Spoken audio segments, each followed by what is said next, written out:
Assalamualaikum dan selamat sejahtera kepada semua. Kami daripada kumpulan yang kedua dan pada hari ini kami akan membentangkan tentang ulang kaji bagi setiap tajuk perbentangan.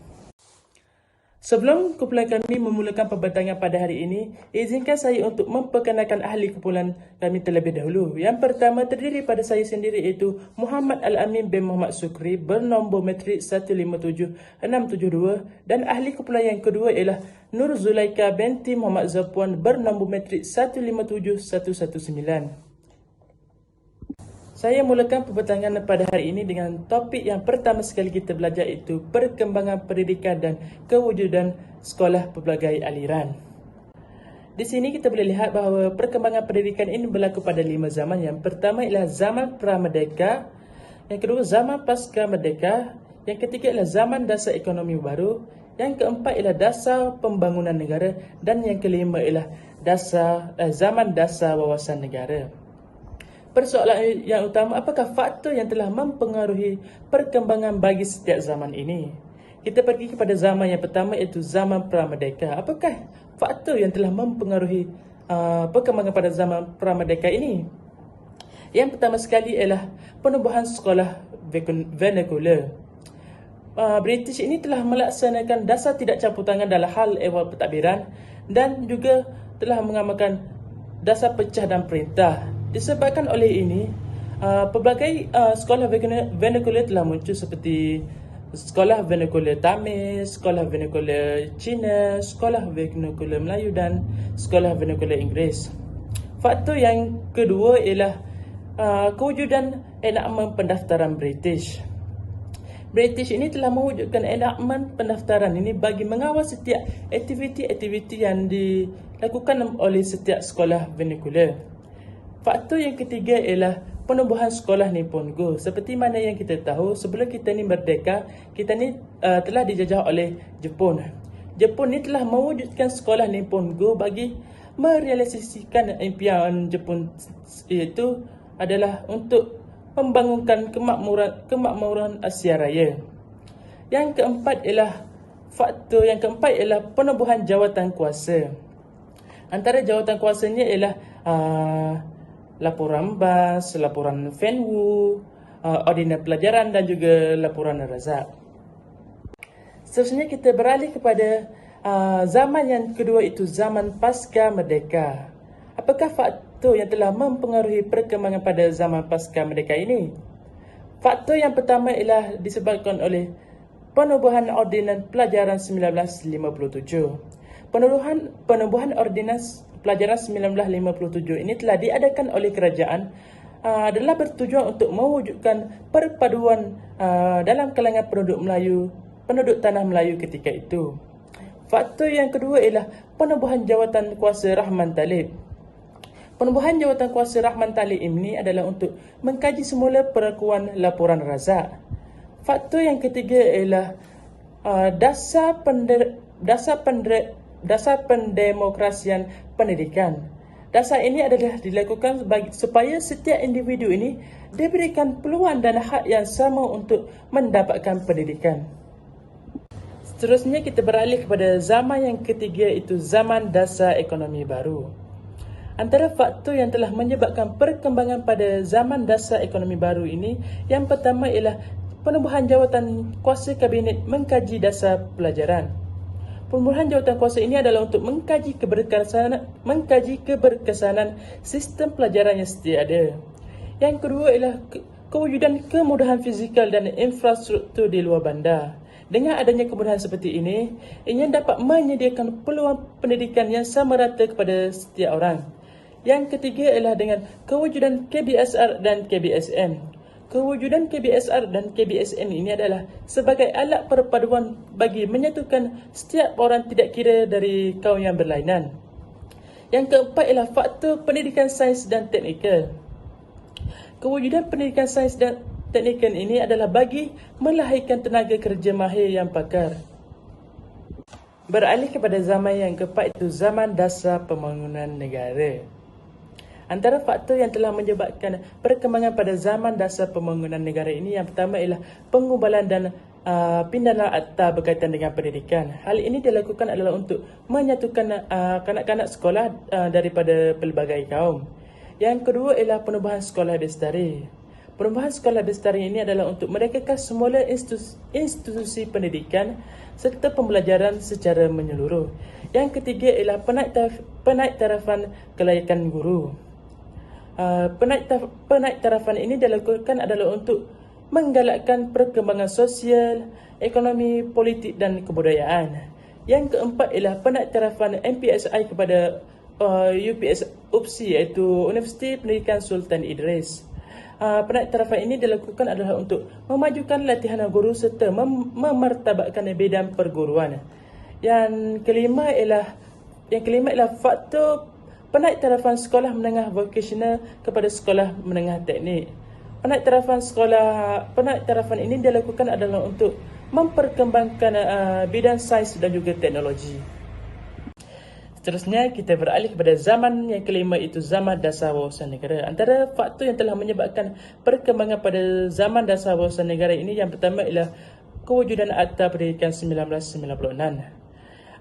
Kerajaan ini ingin memantapkan lagi sistem pendidikan yang sedia ada melalui Akta Pendidikan 1996. Faktor yang kedua ialah kewujudan program JCOF. Kewujudan program JCOF ini adalah bagi memastikan murid Islam ini menguasai JCOF. JCOF ini bermaksud Jawi, Al-Quran, bahasa Arab dan juga Fardu Ain. Terusnya faktor yang ketiga ialah kewujudan KPTM. KPTM ini ingin membangunkan lagi sistem pendidikan yang sedia ada ke arah yang lebih baik. Yang keempat ialah faktor pengajaran matematik dan sains dalam bahasa Inggeris. Pengajaran sains dan matematik dalam bahasa Inggeris ini diadakan adalah untuk memastikan negara kita tidak ketinggalan dalam globalisasi dunia. Seterusnya kita beralih kepada topik pembelajaran kita yang kedua, iaitu falsafah pendidikan kebangsaan ataupun dikenali sebagai FPK. Definisi falsafah pendidikan kebangsaan ini adalah satu usaha kerajaan untuk membangunkan lagi taraf pendidikan di Malaysia. Falsafah pendidikan ini juga boleh diertikan sebagai pedoman arah tuju atau pandangan terhadap perkara yang berkaitan dengan pendidikan. Kita pergi kepada bahagian yang pertama, iaitu pendidikan merupakan suatu usaha berterusan. Pendidikan ini merupakan satu proses pemerolehan dan pemindahan pengetahuan nilai-nilai murni serta mendapatkan kemahiran. Pembelajaran yang dinyatakan dalam FPK ini sebenarnya bukan berhenti di sekolah, malah ianya berterusan sehinggalah ke peringkat yang lebih tinggi dan seterusnya sepanjang hayat. Yang kedua ialah memperkembangkan potensi individu. Pendidikan ini memainkan peranan penting dalam memperkembangkan potensi individu dan ia perlu dirancang terlebih dahulu dan dilaksanakan dengan teratur dan bersungguh-sungguh. Pelibatan pelajar ini boleh kita perhatikan dalam kegiatan sukan, kelab, persatuan dan juga pakaian seragam. Falsafah pendidikan ini menyentuh tentang memperkembangkan potensi individu adalah sangat diperlukan oleh para pelajar. Seterusnya, kita pergi kepada kepentingan falsafah pendidikan kebangsaan. Kepentingan yang pertama ialah mengamalkan kemahiran profesional. Yang kedua ialah berusaha meningkatkan penguasaan bidang ilmu dan kemahiran. Yang ketiga ialah cenderung mengamalkan pengajaran yang efektif. Yang keempat ialah melahirkan guru yang berkualiti dari aspek sosial. Dan yang kelima ialah berpegang teguh kepada agama. Seterusnya, kita pergi kepada aplikasi falsafah pendidikan kebangsaan dalam pendidikan.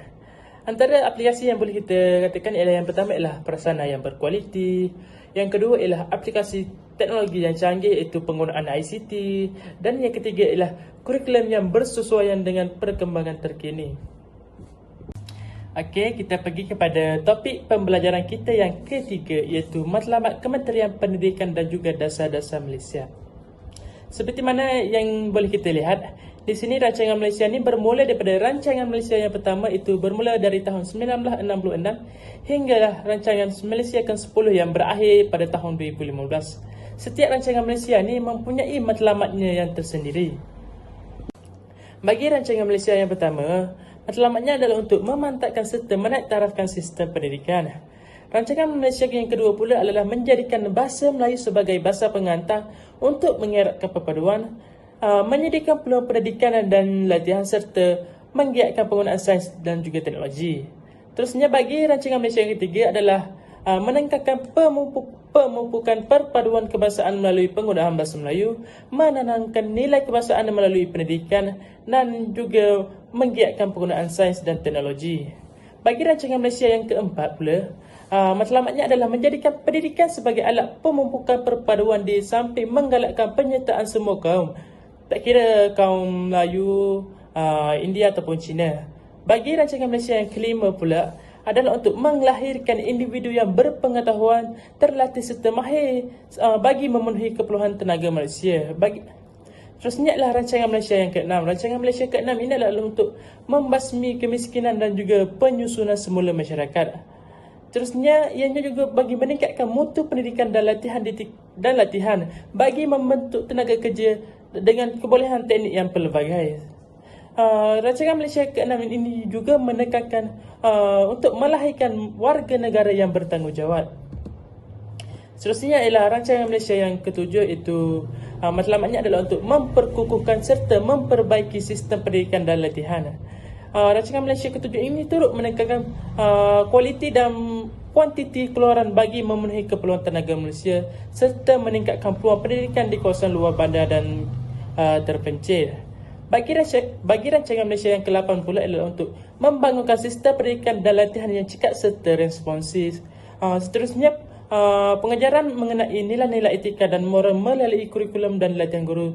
Dan seterusnya adalah untuk meningkatkan kefasihan dan kemahiran berbahasa Inggeris di peringkat sekolah.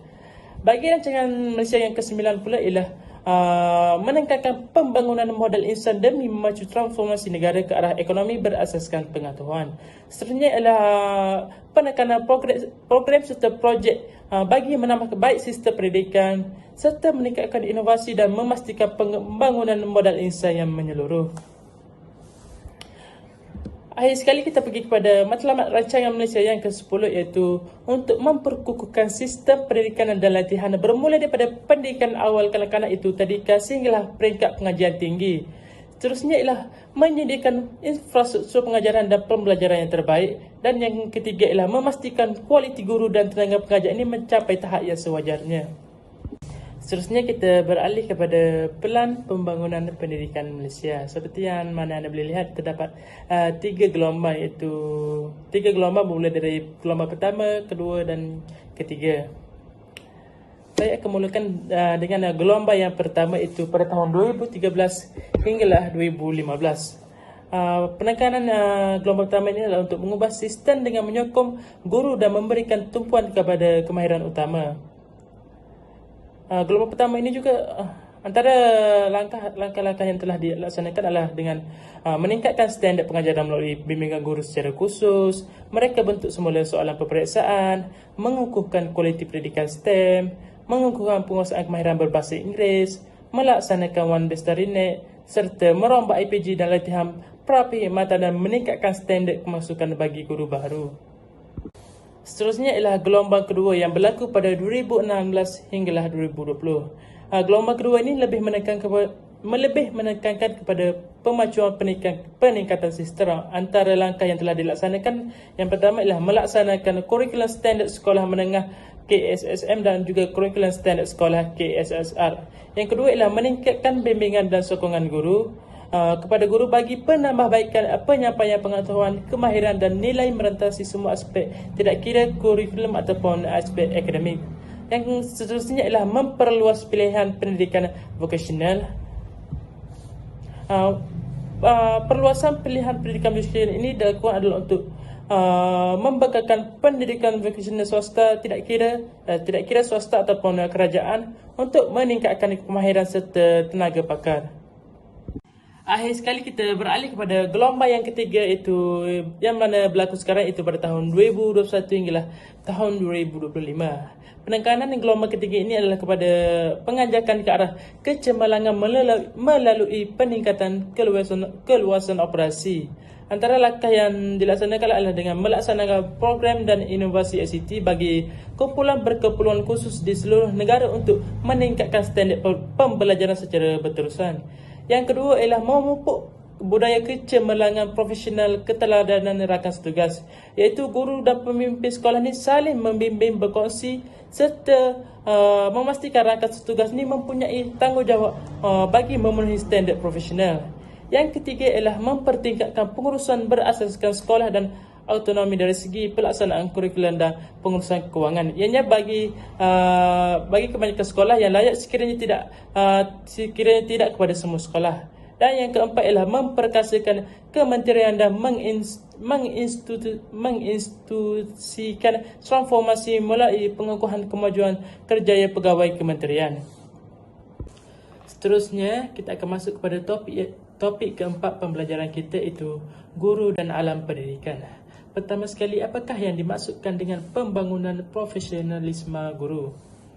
Pembangunan profesionalisme guru ini berdasarkan Educational Resources Information Center, itu ERIC, merupakan aktiviti-aktiviti yang mempertingkatkan pertumbuhan profesional seorang pendidik. Aktiviti-aktiviti ini mungkin termasuk dalam pembangunan peribadi, pendidikan berterusan dan pendidikan dalam perkhidmatan serta kolaborasi di antara rakan sebaya, kumpulan belajar dan juga bimbingan rakan sebaya. Yang kedua, kita akan pergi kepada kepentingan pembangunan profesionalisme guru. Antara kepentingan yang pertama ialah untuk meningkatkan keberhasilan murid bagi memenuhi keperluan pasaran tenaga kerja untuk abad yang ke-21. Yang kedua ialah untuk memperoleh pengalaman baharu melalui aplikasi pengetahuan dan kemahiran terkini. Yang ketiga ialah untuk membangunkan kompetensi, potensi, bakat dan kualiti diri staf guru di negara berpencapaian tinggi dalam bidang pendidikan. Yang keempat pula ialah meningkatkan kapasiti pembelajaran kendiri dan pembelajaran sepanjang hayat supaya dapat memberikan sumbangan secara berterusan dan berkesan. Dan yang kelima ialah untuk memenuhi kepuasan kendiri melalui peningkatan imej profesional dan kemajuan kerjaya. Seterusnya saya akan menerangkan berkaitan dengan bagaimanakah cara guru untuk meningkatkan kemahiran ataupun kompetensi seorang guru tersebut.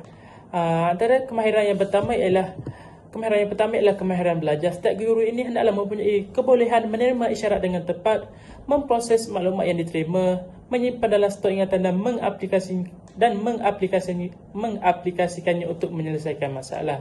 Kemahiran yang kedua ialah kemahiran berfikir. Setiap guru inilah cekap menggunakan akal untuk menjalankan proses-proses pemikiran seperti banding beza, menghuraikan dan lain-lain. Kemahiran yang ketiga ialah kemahiran pemudah cara. Para guru ini hendaklah menjadi fasilitator yang mampu membimbing, memotivasi serta menggerakkan orang lain. Kemahiran yang keempat pula ialah kemahiran mengajar. Tidak dapat dinafikan bahawa tugas guru itu memanglah untuk mengajar. Setiap guru ini hendaklah berupaya membentuk aktiviti pengajaran yang sistematik, menarik dan berkesan. Yang kelima pula ialah kemahiran merancang. Setiap guru ini hendaklah menentukan objektif pelajaran, memilih isi pengajaran dan strategi mengurus kemudahan untuk menjalankan aktiviti pengajaran. Yang keenam pula ialah kemahiran berkomunikasi. Komunikasi ini tidak kira secara lisan ataupun gerak tubuh serta bertulis. Setiap guru ini hendaklah mahir dalam berkomunikasi. Yang ketujuh pula ialah kemahiran mengurus. Setiap guru ini hendaklah mampu mengurus bilik darjah, pelajar, kemudahan fizikal serta bahan-bahan pengajaran dan sebagainya. Yang ke-8 pula ialah kemahiran menilai ataupun mentaksir. Setiap guru ini hendaklah mampu menilai atau mentaksir pelajar mereka ini berdasarkan kemampuan serta bakat pelajar tersebut. Dan yang ke-9 itu, wahai sekali, itu kemahiran ICT. Seiring dengan zaman sekarang, setiap guru ini hendaklah mahir dalam menggunakan teknologi maklumat untuk berinteraksi bersama pelajar secara kerap bagi memantau gerak kerja pelajar. Seterusnya kita akan pergi kepada topik pembelajaran kita yang kelima, iaitu kepelbagaian budaya masyarakat Malaysia dan implikasinya dalam alam persekolahan.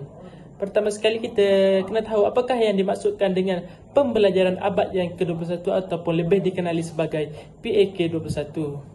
Pembelajaran abad ke-21 ini merupakan menekankan kemahiran pemikiran kritikal, komunikasi, kolaborasi dan juga kreativiti.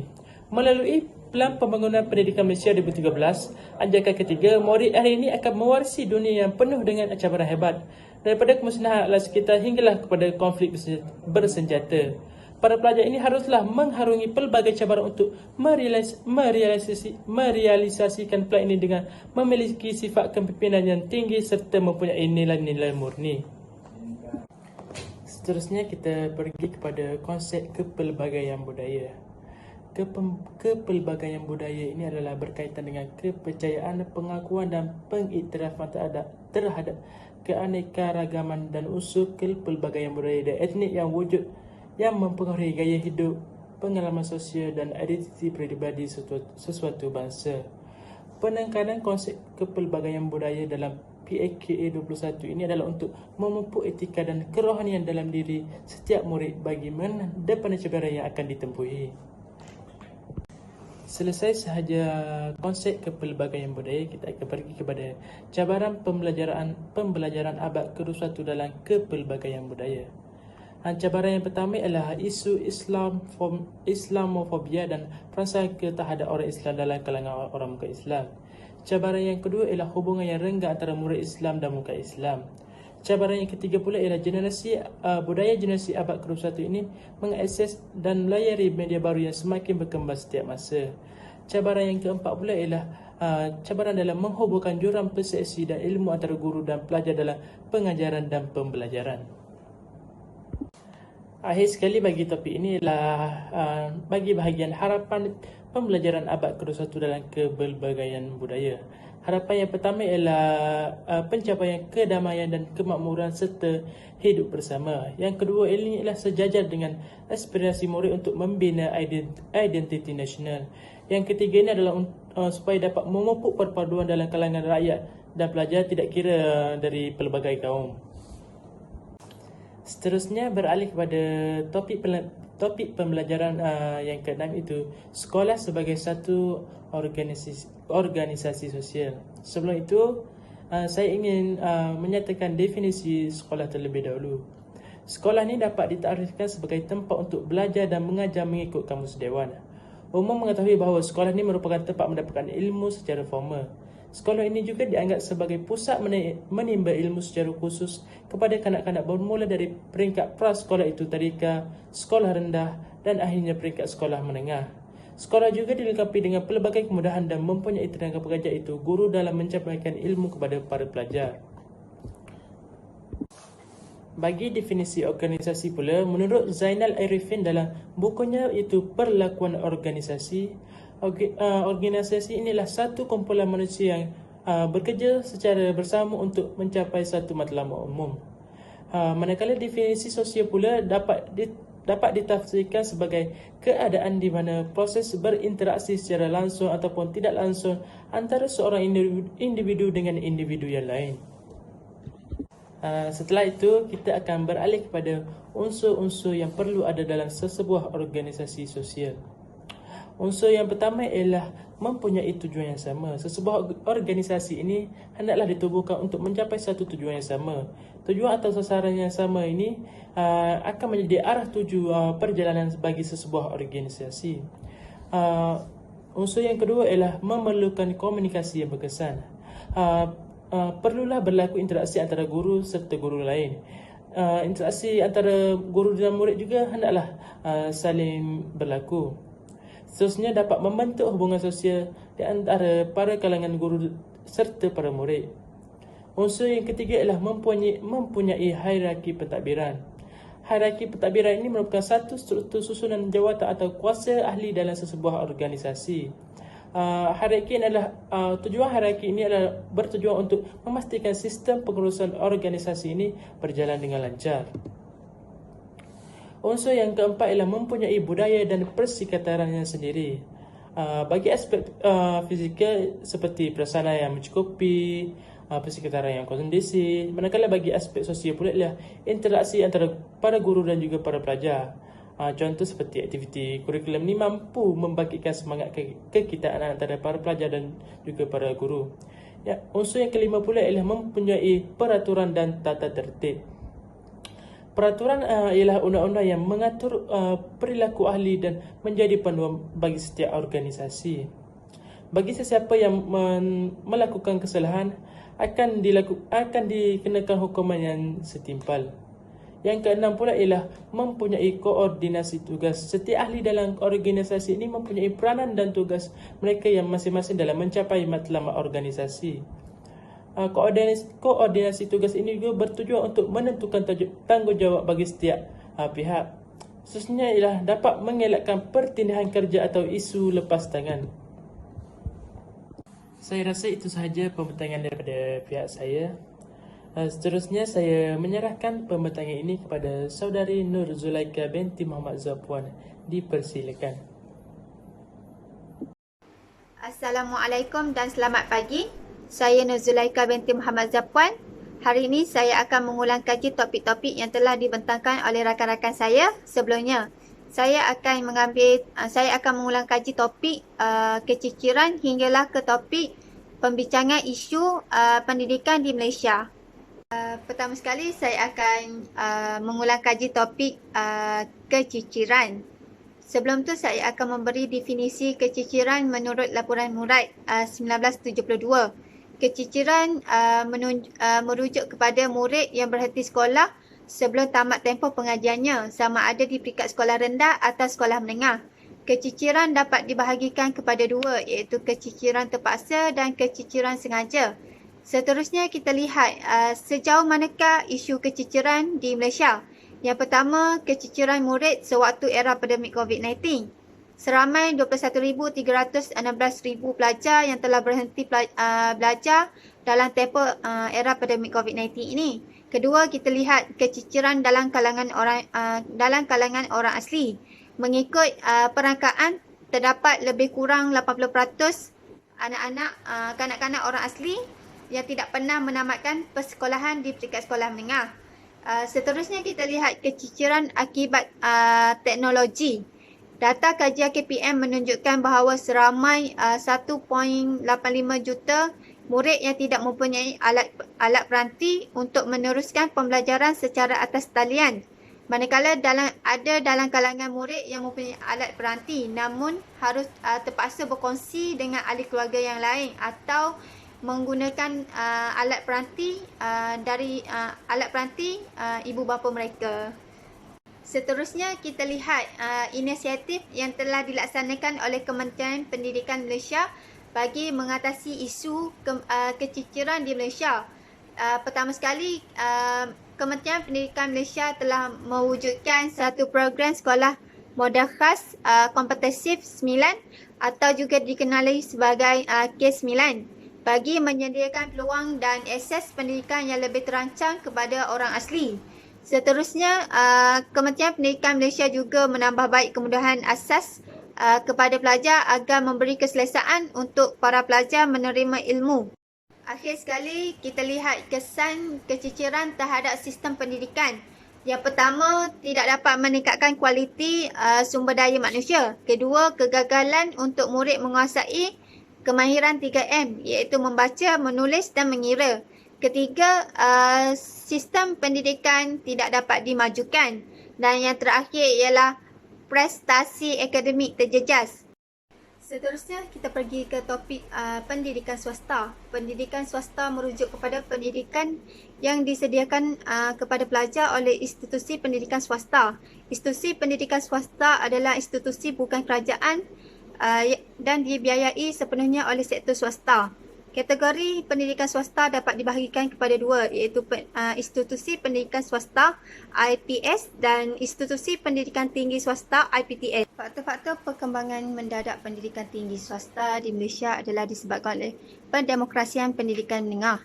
Hal ini disebabkan oleh peningkatan permintaan sosial ke atas pendidikan tinggi. IPTA tidak dapat memenuhi peningkatan permintaan tersebut. Seterusnya, kekangan peruntukan kewangan kerajaan ke atas pendidikan tinggi. Di samping itu, kita lihat kekuatan IPTS. Yang pertama, IPTS mampu mengurangkan beban kerajaan. Kedua, mewujudkan peluang pendidikan lebih terbuka. Akhir sekali, menggalakkan penyelidikan dan pembangunan. Akhir sekali, kita lihat pula kelemahan IPTS. Terdapat 4 kelemahan IPTS. Yang pertama ialah kos tinggi, kedua ialah keutamaan bersifat komersial, Dan yang ketiga, staf kurang pengalaman. Dan yang terakhir ialah kuasa monopoli kerajaan berkurangan. Untuk ulang kaji topik etika profesional perguruan, saya akan memfokuskan kepada 4 tajuk, iaitu etika kerja Kementerian Pendidikan Malaysia. Yang kedua ialah keetika perguruan, dan yang ketiga ialah isu-isu etika profesional perguruan, dan yang terakhir ialah tindakan tata tertib.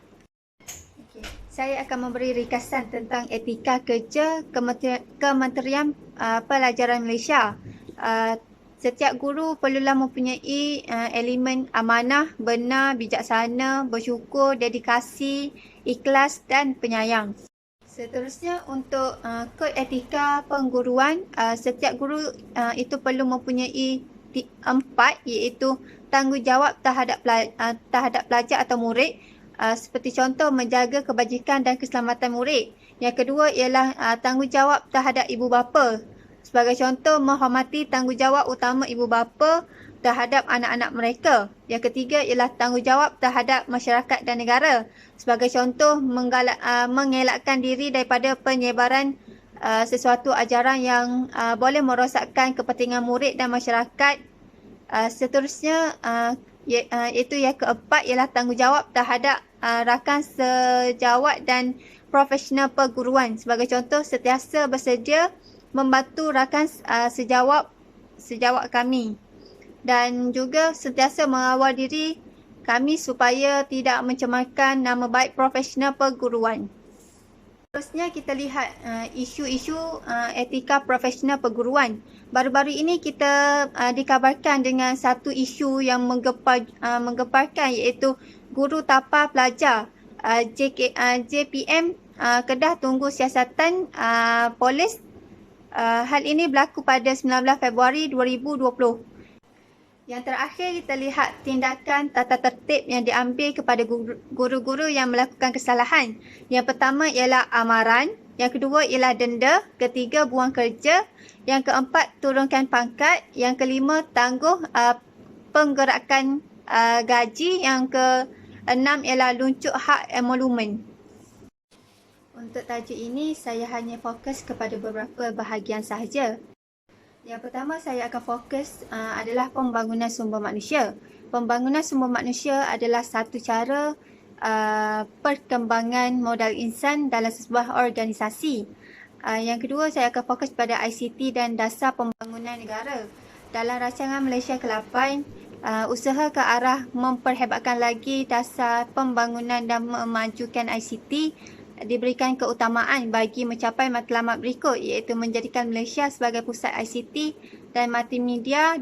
Seterusnya, kita lihat kepada halangan perancangan pendidikan di Malaysia. Terdapat 4 halangan perancangan pendidikan di Malaysia.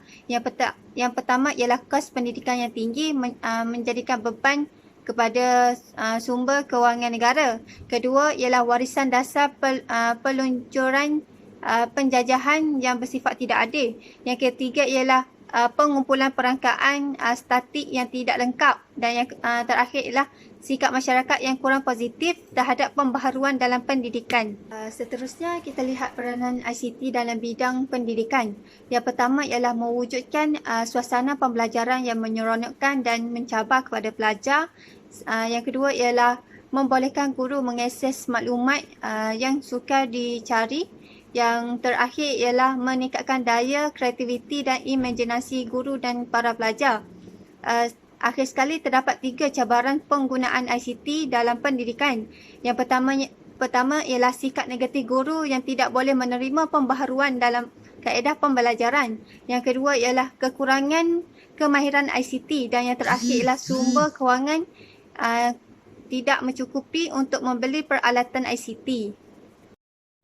Akhir sekali, saya akan ulang kaji topik isu pendidikan di Malaysia. Saya akan fokus kepada 2 isu, iaitu isu pengajaran dan pembelajaran atas talian PDPR, dan yang kedua ialah isu kerutuhan sasiah dan nilai murni dalam kalangan pelajar. Untuk isu yang pertama, saya akan ringkaskan isu yang berbangkit akibat PDPR. Yang pertama ialah pelajar berasa tertekan, dan yang kedua ialah pelajar berlaku keciciran pembelajaran. Dan yang ketiga ialah pelajar mudah hilang fokus. Dan bagaimana cara yang boleh diambil oleh guru untuk mengatasi masalah ini adalah menggunakan elemen kreativiti dan motivasi, dan yang kedua ialah menghantar bahan pembelajaran ke rumah murid-murid. Untuk isu kedua iaitu isu keruntuhan sasiah dan nilai murni, saya akan memberi ringkasan tentang impak yang timbul akibat isu ini. Yang pertama ialah ia akan memberi imej yang buruk terhadap sistem penyampaian pendidikan dan institusi pendidikan. Yang kedua ialah menjadi halangan pembangunan modal insan yang berkualiti, dan yang terakhir sekali ialah sistem pendidikan negara akan terjejas atau kurang berkesan. Sebagai seorang guru, apakah cara yang boleh diambil bagi mengatasi masalah ini adalah guru boleh dijadikan sebagai role model atau contoh kepada para pelajar, dan yang kedua ialah memberi pendidikan sasiah, dan yang terakhir ialah guru perlu mewujudkan persekitaran dan budaya yang lebih positif. Pada habis tinggal jerami, pakai dulu hingga bersih. Rupanya pembentangan kami sampai di sini. Cukup sekian, terima kasih.